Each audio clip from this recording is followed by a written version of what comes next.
저희 조코피TV는 썬팅 필름의 새로운 패러다임을 선사하는 T9 필름, 고객의 차도 내 차처럼 꼼꼼하게 카스페이스와 함께합니다. 네, 반갑습니다 여러분. 조코피TV의 조현일입니다. 자, 오늘은 일단 각 팀들에게 중요한 리즈 동부 컨퍼런스 편에 이어서 서부 컨퍼런스 2편으로 컨텐츠를 준비해 봤습니다.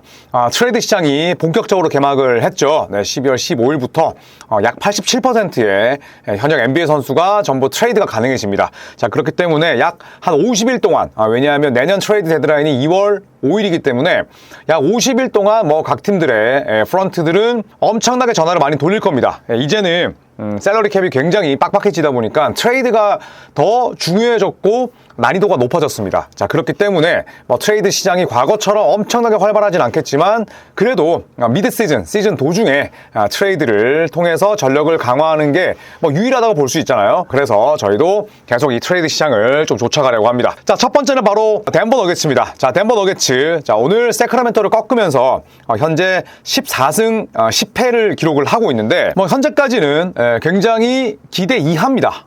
니콜라 요키치가 커리어 최장시간을 뛰고 있고 정말 러셀 웨스브룩의 영입이 없었더라면 덴버 너겟츠는 아마 5할 승률에도 미치지 못했을 겁니다. 그만큼 여러 가지 호재도 있지만 일단은 바로 이 선수 저말 머레이가 너무 부진합니다.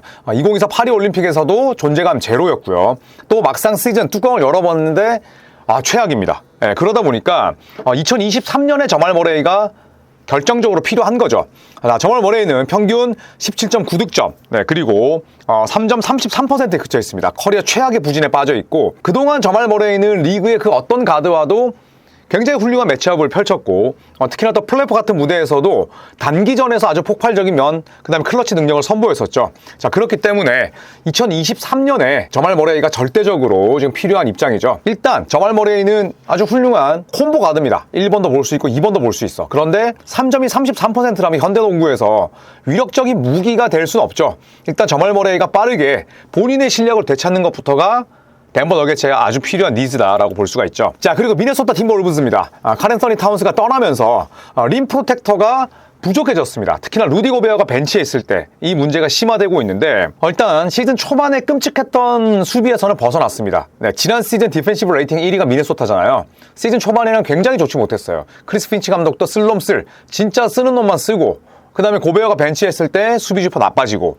자, 그런데 조금씩 팀 수비력도 되찾고 있고 제이든 맥데니얼스도 많이 올라왔고요. 또 극초반에 아주 부진했었던 마이크 콘니도 살아났습니다. 자, 하지만 루디 고베어가 벤치에 있을 때 여전히 상대를 마음껏 페인트존을 공략하고 있고요. 골밑을 지키는 동시에 인사이드 공략을 막아낼 수 있는 또 다른 자원이 필요한 거죠.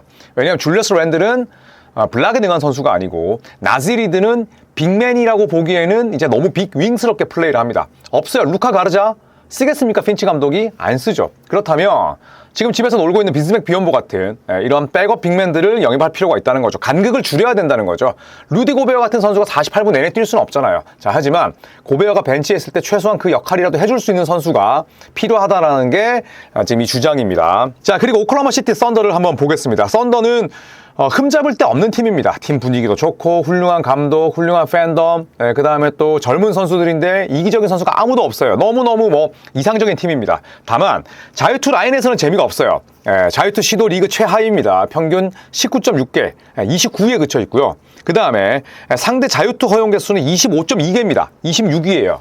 그러니까 상대보다 자유투 득점을 5.6점이나 손해를 보는 겁니다. 마이너스 5.6점이 되는 거예요. 그래서 이 격차를 줄이는 것이 과제다. 결국에는 썬더가 좋은 수비를 하는 팀이고 반칙 없는 수비도 잘하지만 자유투 라인에서 매 경기 5.6점 지고 들어가는 건 플레이오프 같은 단기전에서는 굉장히 나쁜 그런 지표가 될 수 있는 거죠. 그래서 길저스 알렉산더뿐만 아니라 제일런 윌리엄스를 또 도울 수 있는 그 다음에 꾸준하게 림을 공략하고 파울을 얻어낼 수 있는 그런 노련미가 필요하지만 이게 시즌 도중에 생기기는 어렵죠. 이거는 어쩔 수 없이 썬더 같은 젊은 팀에게서 나타나는 좀 아쉬운 한계라고도 볼 수가 있습니다. 자, 그리고 포틀랜드 트레이 블레이저스입니다. 자, 일단 스콧 앤더슨은 어떻게 우리가 생각을 할 거냐, 스콧 앤더슨의 잠재력을 끌어낼 것이냐, 아니면 빠르게 포기할 것이냐. 빠르게 포기 못하죠. 왜냐? 조 크로닌 단장이 스콧 앤더슨에 꽂혀가지고 얘를 3순위로 뽑았고 지금까지 많은 시간이 지나지 않았기 때문에 계속 긁어는 봐야 됩니다. 자, 문제는 당시에 조 크로닌 단장이 생각했던 초월적 재능의 소유자가 아닌 건 분명히 드러나고 있습니다. 물론 약속의 3년 차도 있고 약속의 4년 차에 터지는 선수도 있긴 합니다만 스콧 앤더슨의 슛 릴리즈와 슛 메커니즘으로는 20점 찍기 어렵습니다. 이거는 뭐 제가 단언하는 게 아니라 그냥 henderson의 슈팅이 그만큼 구려요. 그 다음에 턴오버가 많습니다. 턴오버가 많다는 건 농구를 멍청하게 한다는 뜻이에요. 그렇다고 henderson이 멍청한 건 아니지만 엘리트 포인트 가드가 되기에는 굉장히 많은 시간이 필요할 것이다. 다만 앰퍼니 사이먼스에게 30분을 주느라 스콧 앤더슨을 벤치 자원으로 활용을 하고 henderson의 출전 시간이 줄어드는 게 과연 맞는 일일까? 저도 지금 이 논지에 동의하거든요. henderson을 빠르게 얘가 버스트인지 아니면 베스트가 될 수 있는 그런 가능성이 있는지는 시험을 해봐야 되는데 지금 henderson에게 천스 빌럽스 감독도 그렇고 명확한 그런 역할을 지금 부여하지 못하고 있거든요. 자, 그렇다면 출전 시간을 늘려라. 그래서 포틀랜드의 미래를 책임질 포인트 가드가 될 수 있을지 빠르게 판단해라. 지금 이런 이야기입니다. 일단 포틀랜드는 좋은 젊은 선수들이 많습니다. 도노반 클링언, 투마니 카마라, 데니 아브디아 다 좋은 선수야. 쉐이든 샤프도 마찬가지고. 그래서 이 선수들과 함께 어우러지는 출전 시간을 늘려서 함께 페어링 되는 시간을 늘려서 빠르게 henderson에 대한 파악을 해보자 라고 지금 이야기하는 거죠. 저도 10분, 100분, 1000분 동의합니다. 자, 그리고 유타 재즈입니다. 트레이드 데드라인. 트레이드 데드라인 때 유타 재즈는 최근 한 2, 3년 동안 가장 뜨거운 팀이었죠. 자, 그리고 나서 라우리 마카넨과 연장 계약을 맺었습니다. 자, 하지만 팀 성적은 어떻습니까? 개판이죠. 그렇다면 존 콜린스, 조던 클락슨, 콜린 섹스턴, 자, 이런 베테랑들을 충분히 트레이드해서 이번 시즌 과감하게 포기하면서 미래를 위한 자산들을 쟁여놓을 가능성이 있습니다. 그 중심에는 누가 있나요? 바로 존 콜린스가 있습니다. 23경기 18득점, 리바운드 8개, 필드골 54%, 3점 45.3%, 최상급 빅맨으로 올라섰습니다. 특히 지난 시즌 대비 모든 지표가 다 좋아졌고요. 그래서 이 선수와 왜냐하면 지금 떡상하고 있으니까 지금 우리가 내놓을 트레이드 상품이 지금 너무너무 신선하니까 여기에 조던 클락슨이나 콜린 섹스턴을 키운다면 충분히 또 매력적인 그런 트레이드 패키지를 구성할 수 있잖아요.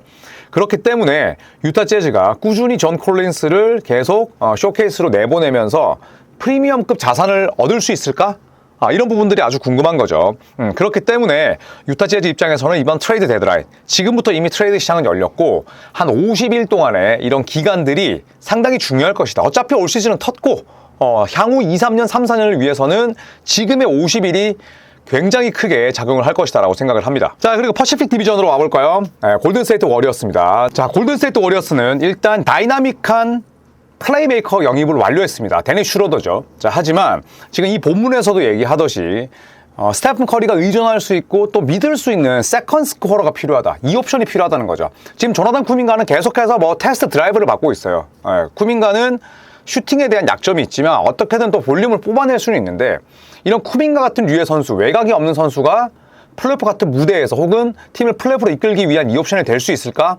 저는 살짝 의문은 들거든요. 앤드루 위긴스는 죽게 3입니다. 죽었다 깨어나도 3옵션 유형의 선수예요. 물론 미네소타 시절에는 평균 20점을 가뿐히 넘었지만 지금은 신체 조건도 많이 내려왔고 그리고 본인에게 제일 맞는 옷은 3옵션입니다. 그걸 골든스테이트 워리어스도 알고 있기 때문에 마이크 더니비 주니어 단장이 나는 팀 전력을 업그레이드하기 위해서 무엇이든 할 거고 그리고 공격적으로 트레이드 시장에 뛰어들 것이다 라고 얘기를 했어요. 자, 그렇다면 신뢰할 수 있는 두 번째 득점원이 골든스테이트는 절대적으로 필요한데 예를 들어서 이 옵션을 데려오려면 뭐가 필요할까요?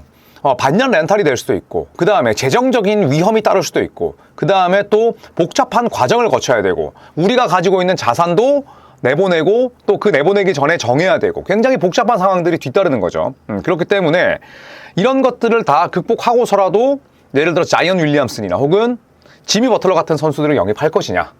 그런데 확실한 건 또 한 가지 결론은 골든스테이트 워리어스는 이 옵션의 선수가 필요하다.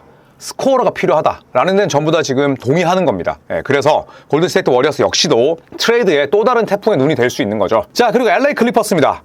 클리퍼스는 굉장히 트레이드에 적극적인 팀입니다. 자, 하지만 지금은 트레이드에 집중하고 그 다음에 또 트레이드에 집중해서 어떤 선수를 데려오느냐 이 부분에 포커스를 맞추는 것보다는 자신들이 가동할 수 있는 최정의 전력을 확인할 필요가 있습니다. 노만 파웰 빵 떴죠.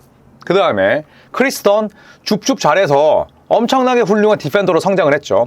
데릭 존스 주니어 댈러스에서 풀리자마자 3년 30일 정도에 데려왔는데 팀 수비의 핵심이죠. 이거는 결국 제프 벤 건디 어시스턴트 코치가 엄청나게 이 수비 디자인을 잘 가져왔는데 거기에 부합하는 선수들을 지금 잘 쓰고 있다는 겁니다. 하지만 결국 클리퍼스는 하든의 팀이 돼야 되고 또 동시에 레너드의 팀이 돼야 됩니다. 이 카와이 레너드가 복귀해야 클리퍼스의 단기 혹은 장기 목표를 세울 수 있겠죠. 카와이 레너드가 본인의 무릎을 시험해보고 본인의 또 내구성을 시험을 해봐야 LA 클리퍼스가 올 시즌에 어떤 단기적인 목표를 세우고, 그리고 카와이 레너드가 지금 엄청나게 성장한 이비차 주바치라든지 노만 파일 같은 선수들과 또 어떻게 어우러지는지도 봐야 이 팀의 또 장기적인 목표까지 세울 수 있다는 겁니다. 굉장히 저도 중요한 포인트인 것 같아요. 자, 그리고 LA 레이커스입니다. 자, 레이커스는 일단 3&D 자원이 필요하다는 거죠. 3&D 윙, 그러니까 3점과 디펜스가 되는 윙이라 함은 사실 메인 볼핸들러보다는 키가 커야 되죠. 날개 쪽을 지켜야 되니까. 그런데 자, 수년간 레이커스는 3&D 자원을 늘 필요로 해왔었습니다. 그런데 카일 쿠즈마, 그 다음에 KCP, 자, 이런 선수는 트레이드로 나갔죠. 여기에 알렉스 카루소는 결국에는 뭐 셀러리 계산 잘못하고 또 텔런 호튼 터커에게 지르면서 놓쳤습니다. 그러니까 이런 선수들이 양방향 플레이어잖아요. 물론 카일 쿠즈마가 뭐 수비가 강한 선수라 볼 수는 없지만 3&D 그 다음에 사이즈 중에 2개는 가지고 있잖아. 그쵸? 그러니까 이런 선수들이 지금 레이커스에는 굉장히 없는 거예요. 레이커스는 지금 윙이 없어요. 캠 레디시 득점을 할 줄 몰라. 하치무라 멍청해요. 그렇기 때문에 지금 3&D 윙이 필요하다는 건데, 일단 로스터의 가장 큰 약점은 계속 말씀드리지만 공수를 겸비한 외곽 자원이 없다는 겁니다. 지금 달튼 크넥트, 오스틴 리브스 전부 다 재능은 공격 쪽에 있죠. 이 친구들 락다운 디펜더는 아니잖아요. 예, 그 다음에 하치무라 공격은 할 줄 알아. 3점은 잘 넣어. 수비 바보입니다. 캠 레디시 공격 바보예요. 그러니까 쓸 수 있는 선수가 없다는 거죠. 제라드 밴더빌트 돌아온다고 해도 걔는 뭐 아예 공격을 할 줄 모르니까 이 밸런스가 맞는 선수가 없다는 것. 자, 그렇기 때문에 빅맨도 빅맨이지만 3&D 윙도 상당히 부족하다. 물론 발렌슈나스나 로버트 윌리엄 3세를 데려오는 것도 중요하지만 3점과 디펜스를 갖추고 공격과 수비의 간극이 좁은 선수들이 없다는 겁니다. 그런데 이런 선수들을 리그가 전부 다 필요로 해요. 경쟁률이 높다는 거죠. 경쟁이 붙는다는 거죠. 여러모로 레이커스 쉽지 않습니다. 자, 그리고 피닉스 선즈입니다. 데빈 부커가 폼을 되찾아야 된다라고 지금 이야기를 하는 거죠. 올 여름에 2024 파리 올림픽에서 데빈 부커는 3&D 자원이었습니다.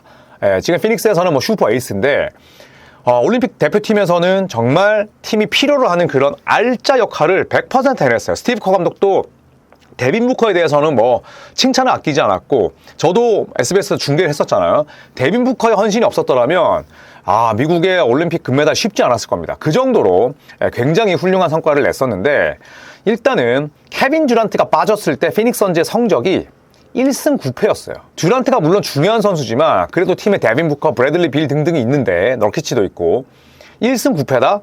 이거는 사실 데빈 부커가 그 책임에서 자유롭지 못하죠. 일단은 부커의 현재까지의 성적이 나쁘지는 않습니다. 24.9득점이니까. 그런데 지난 시즌에 비해서는 2점 이상 떨어졌고, 그리고 또 듀란트가 없었을 때 데빈 부커가 팀을 캐리하지 못했어요. 그래서 피닉스 선즈는 지금 뭐 트레이드 루머도 있고 버틀러를 데려온다라는 얘기도 있지만 지금 피닉스는 어렵습니다. 세컨드 에이프런을 초과했기 때문에 트레이드는 너무너무 어려운 상태예요. 트레이드를 기대하기는 어렵습니다. 자, 그렇다면 결국에는 데빈 부커가 더 나은 플레이를 할 수 있도록 팀 차원의 지원도 필요하지만, 그쵸? 뭐 타이어스 존스, 뭐 브래들리 빌 이런 선수들의 도움도 필요하고, 그 다음에 마이크 부덴홀저 감독의 뭐 또 다른 전략, 플랜 A, 플랜 B, 플랜 C도 필요하지만 일단은 부커 본인부터가 달라져야 된다라고 지금 이야기를 하는 거죠. 일단 지난 시즌 같은 경우에는 이 이펙티브 필드골 성공률이 무려 55.2%였어요. 그런데 올 시즌은 50.2%로 5% 이상이 떨어졌습니다. 그러니까 슈팅이 안 되다 보니까 볼륨이 떨어지는 거죠.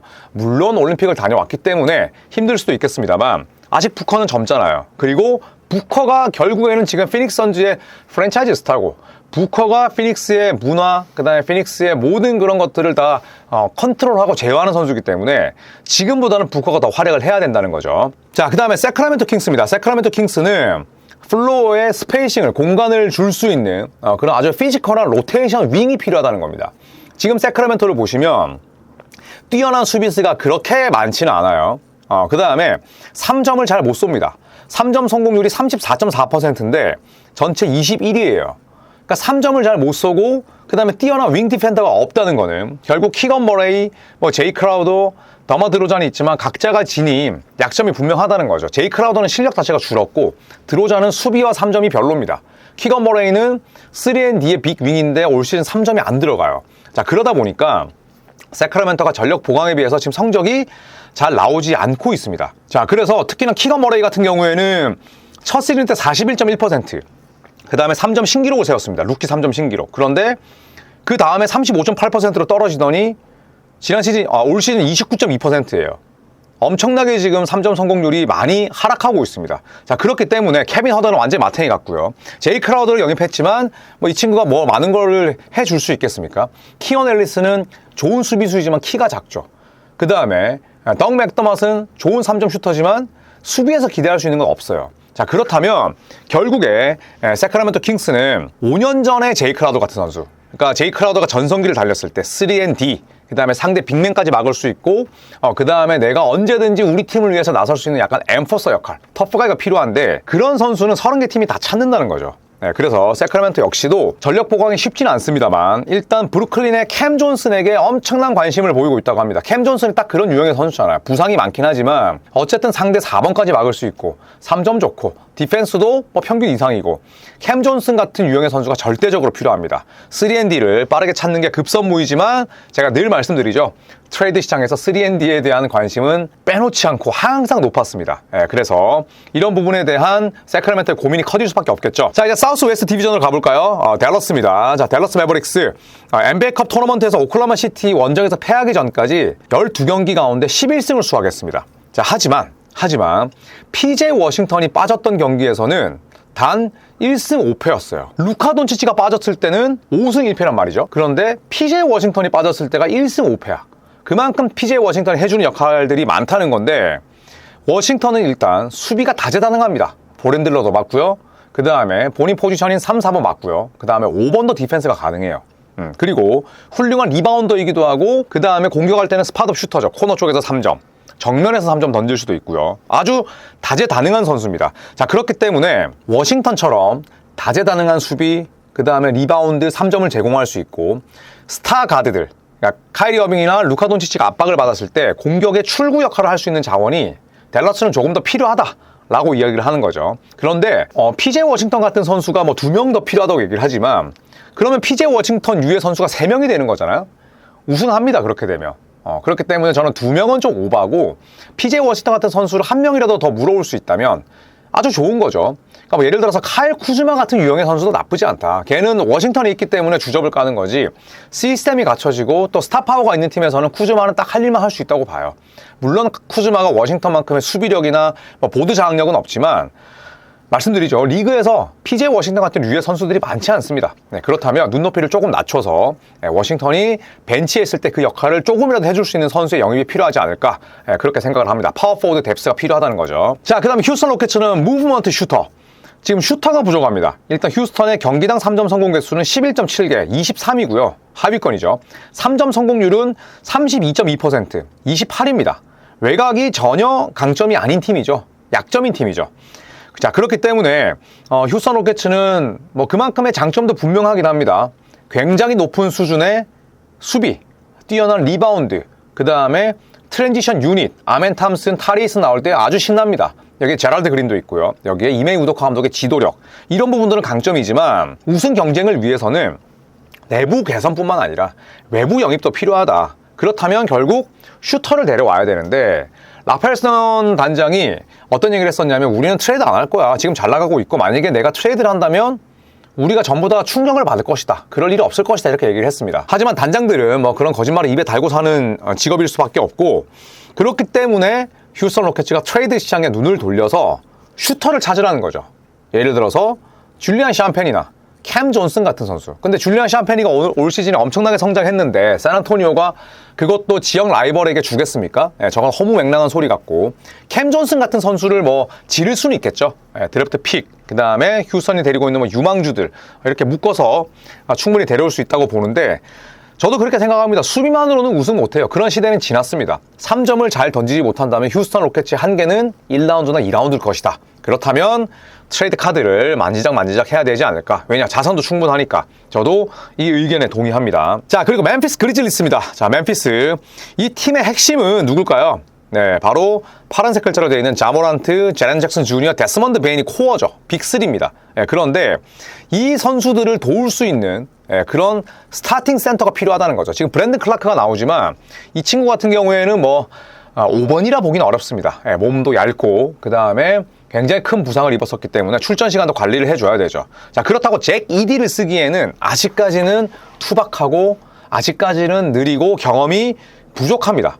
그렇다면 결국에는 이 빅3, 자모란트, 자렌 잭슨 주니어, 데스먼드 베인을 도울 수 있는 그런 선수가 필요한데 엘리트 3&D 윙은 뭐 더 있으면 좋겠지만 슛이 가능한 주전 센터가 필요하다는 거죠. 그렇다면 트레이드 루머에 올랐었던 마커스 스마트를 매물로 그런 선수를 데려올 수 있겠죠. 뭐 하다못해 요나스 발렌슈나스 같은 잠깐 멤피스에 뛰었던 선수를 다시 부를 수도 있을 일이고요. 일단 3점은 되니까. 자, 모든 팀들이 뭐 3&D 윙은 원합니다. 자, 하지만 후자, 슛이 가능한 빅맨은 멤피스가 너무너무 필요한 자원이에요. 물론 잭 ED도 3점을 쏠 수는 있잖아요. 그런데 플레이오프 같은 레벨에서 경쟁하기는 잭 ED가 일단 파울 트러블도 너무 자주 걸리고 경험이 부족합니다. 자, 그래서 팀의 로테이션 센터가 3명이 있긴 하지만 플레이오프 레벨을 견딜 수 있을지는 불확실하다라고 지금 이야기를 하는 거죠. 또 자렌 잭슨 주니어 역시 많이 개선됐지만 여전히 반칙으로 인해서 어려움을 겪거든요. 파울 관리가 잘 안 되는 선수잖아요. 그렇다면 경험을 가지고 있고 큰 경기에서 뛰어본 경험이 있고 그 다음에 플로어를 넓혀줄 수 있는 빅맨이 필요하다. 그렇기 때문에 뭐 산티 알다마도 좋은 선수긴 하지만 지금 멤피스는 스타팅 센터가 아주 요구된다. 지금 이렇게 이야기를 하는 거죠. 자, 그리고 이제 뉴올리언스 펠리컨스입니다. 지속성이 필요하다 이렇게 얘기를 하지만 올 시즌 뉴올리언스는 일단 뭐 농사를 망쳤습니다. 자이언은 뭐 늘 그렇듯이 돼지국밥에 뭐 밥 5그릇 처말아 먹고 지금 자고 있고 브랜든 잉그램은 또 다쳤습니다. 그러다 보니까 지금 뉴올리언스가 시즌 내내 끊임없는 부상으로 인해서 계속해서 새롭게 로테이션을 구성할 수밖에 없어요. 첫 25경기 동안 서로 다른 선발 라인업이 무려 17번이었습니다. 어마어마하게 많죠. 25경기 동안 17번의 라인업이 바뀌었을 정도로 부상자가 많았어요. 윌리 그린 감독이 매번 스타팅 라인업을 다르게 짜고 싶어서 그랬겠냐고요. 그래서 이 가운데 3경기 이상 같은 라인업을 유지한 적이 없습니다. 그러니까 쉴 새 없이 다친 거죠. 지금도 뭐 자이언, 브랜든 잉그램, 호세 알바라도 뭐 이런 선수들이 지금 못 나오고 있습니다. 결국 가장 필요한 건 일관된 라인업으로 진짜 전력과 팀의 실체를 파악하는 일인데 나와야 말이지. 나올 수가 없고 그리고 브랜든 잉그램의 일 처리만 놓고 봐도 뉴올리언스가 얼마나 엉망인지를 알 수가 있죠. 처음에는 그냥 거의 방치해놨었어요. 그런데 갑자기 한 연간 40일 정도에 잡고 싶은데요 라고 언론 플레이 합니다. 그런데 브랜든 잉그램도 사실은 굉장히 뭐 감정이 상할 수밖에 없죠. 본인도 지금 뉴올리언스에서 가장 오래 뛴 선수인데 연장 계획 제의 못 받고 그리고 무엇보다도 이제 트레이드를 했던 디존테 머레이를 데려오면서 내보냈던 다이슨 데니얼스가 어떤 얘기를 했냐면 뉴올리언스는 그러니까 저주받은 팀이다. 또 이렇게 얘기를 했어요. 전 소속팀에 대한 뭐 디스라고도 볼 수가 있는데 진짜 그 저주라는 단어를 쓸 수밖에 없을 정도로 올 시즌 굉장히 불운하고 동시에 무능하기도 합니다. 올 시즌의 뉴올리언스의 농사는 끝이 났고 저는 자이언 윌리엄슨 트레이드 가능성 굉장히 높다고 봅니다. 자, 마지막으로 샌안토니오 스퍼스입니다. 자, 샌안토니오 스퍼스는 일단 아주 솔리드한 백업 빅맨이 필요하다고 이야기를 하고 있죠. 어차피 지금의 샌안토니오 스퍼스는 빅터 웬반야마의 팀입니다. 그런데 웬반야마가 없는 시간대에 대안을 좀 찾아야 된다. 왜냐하면 물론 잭 콜린스도 있고 산드로 마무켈라시빌리도 있지만 둘 모두 다 웬반야마의 뒤를 받치기에는 여러모로 부족합니다. 웬반야마가 벤치에 있을 때 샌안토니오 스퍼스는 무려 마이너스 8.6의 마진에 그쳐 있어요. 최근 들어서 찰스 배시가 뭐 잘하고 있습니다. 특히나 뉴올리언스를 상대로는 16점, 그 다음에 12리바운드, 그리고 4블락, 4개의 블락을 기록하긴 했지만 이게 뭐 지속적으로 일어날 일들은 아니잖아요. 그렇다면 지금 여기서 디 애슬레틱에서 얘기를 하는 건 제이 허프 같은 선수들, 멤피스에 제이 허프 같은 유형의 선수가 필요하다. 3점을 쏘고 그 다음에 운동 능력 좋은 선수 아니면 켈리 올리니 또 괜찮다. 켈리 올리니 같은 유형의 선수도 한번 찾아봐라. 지금 이렇게 이야기를 하는 거죠. 그러니까 장기적으로 확실한 벤치 옵션이 필요하다는 겁니다. 잭 콜린스는 그냥 뭐 얼굴이 제일 돋보이고 산드로 마무켈라시빌리는 전형적인 서드 유닛의 센터입니다. 찰스 배시가 지금 뭐 많이 성장을 하고 있지만 이 웬반야마와의 기량 격차가 크다는 거죠. 그렇기 때문에 다재다능하고 그 다음에 어느 정도는 또 림 공략이 되면서 외곽도 쏠 수 있는 제이 허프 혹은 캘리 올리닉 같은 선수를 찾아보자라고 지금 이야기를 하는 거죠. 자, 이렇게 서부 컨퍼런스 15개 팀들에게 필요한 니즈를 저희가 디 애슬레틱의 원문을 또 빌려서 이야기를 해봤습니다. 대부분 동의합니다. 굉장히 좀 날카로운 그런 기사였다고 생각을 하는데, 여러분께서 응원하는 팀이 어떤 부분을 또 이렇게 보강했으면 좋겠는지 댓글로 남겨주시면 저도 재밌게 읽고 또 공부하도록 하겠습니다. 여러분 고맙습니다.